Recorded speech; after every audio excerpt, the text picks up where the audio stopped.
to Renee Holden Marketing, where we discuss lead generation marketing strategies to help your business grow.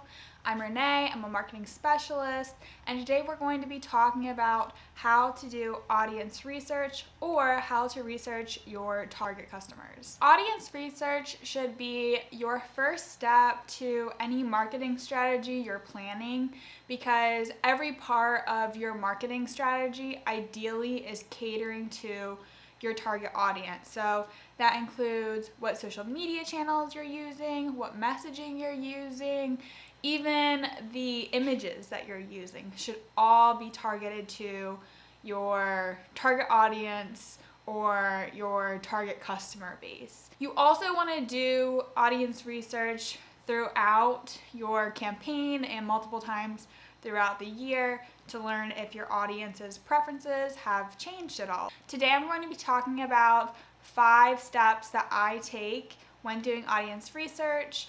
And some of these steps may or may not apply to you, but these are all options to go through when starting your audience research.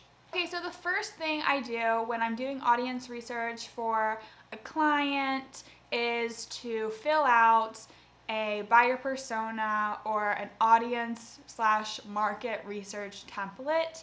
So this template is important because it's going to kind of point out the factors that are going to be most important for you to address in your campaign. So factors that could be included on your buyer persona or template could be like a job title, current products or services that are being used that maybe you are trying to kind of displace in the market. So what are they currently using? How is your product or service better than what they're currently using? The size of a company. There are some products and services that are more kind of tailored for smaller companies and larger companies and vice versa. So these are some of the factors that you will want to consider when you're building your own audience or buyer persona template. After you've created your template and you know what kind of factors that you need to see in an ideal customer, the next step is to come up with a strategy for how you're going to find people with those factors. So for example, if you're using digital ads, you can easily target people based on their interests. Platforms like Google and Facebook and other social media digital advertising platforms allow you to do this. You can also search for specific job titles and company sizes on LinkedIn. You can create social media groups and invite people to join if they have certain characteristics. So think about how you're going to find the people with your target audience's characteristics online. So creating a template, planning a campaign, those are kind of the first things to do when you're looking for new prospects, but you can also do audience research on your very own audience. So this kind of applies more if you have a bit of a following or you already have some customers. Even if you just have 3 or 4 customers, this will work. It is to send a survey out to your customer. So the point of the survey is to just better understand how your customers are using your product or service, how they thought it would perform versus how it actually performed, and just kind of getting an understanding of their current position after buying from you. Now, on these surveys that you're sending out to your customers, I recommend using a platform like SurveyMonkey, which is free, but there are many ways to do it. You can also often do email surveys with whatever email provider you're using. But you want to ask some key questions, like what are the pain points that your customers were trying to solve with your product or service? Were those pain points solved? Their current satisfaction with the product or service, if they would have done anything differently. And lastly, you really want to ask what their dream features would be or dream offerings. So in their perfect world, what features would your product or service give to them?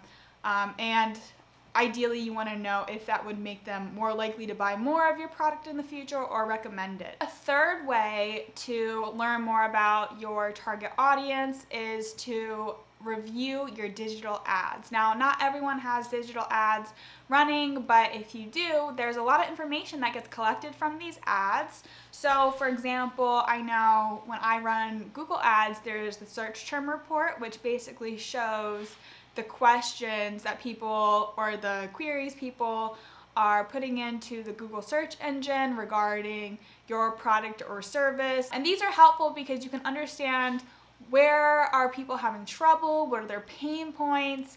You know, what people search into Google is often very telling about what they're looking for in a product or service. So if you're running Google ads, make sure you're using this search term report. But if you're not running Google ads specifically, just looking at any of the metrics on your ads can be very telling about what content is triggering your audience to engage with you. So what messages are people interacting with the most? What images are people interacting with the most? And this is where A/B testing can get super helpful for ads. So A/B testing basically refers to sending out two of the same ad with everything the same except for one element. So maybe changing the messaging, maybe changing the imagery, whatever it is, and then seeing which ad performs better. And that will let you know which message, image, whatever factor you changed, your audience prefers, so you can use more of those images or messages of those factors in the future.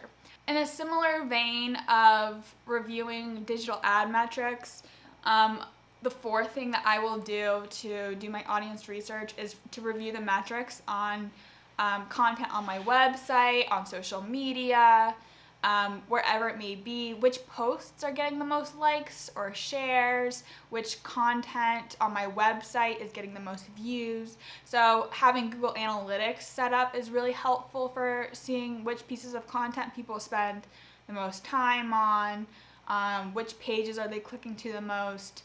So understanding how your social media and your website content is performing is another way to get insight into your audience's preferences. And the fifth way to do audience research, or the fifth way I do audience research, is to check out your competitors' websites and social medias. So your competitors are going to be people who are targeting the same audience as you.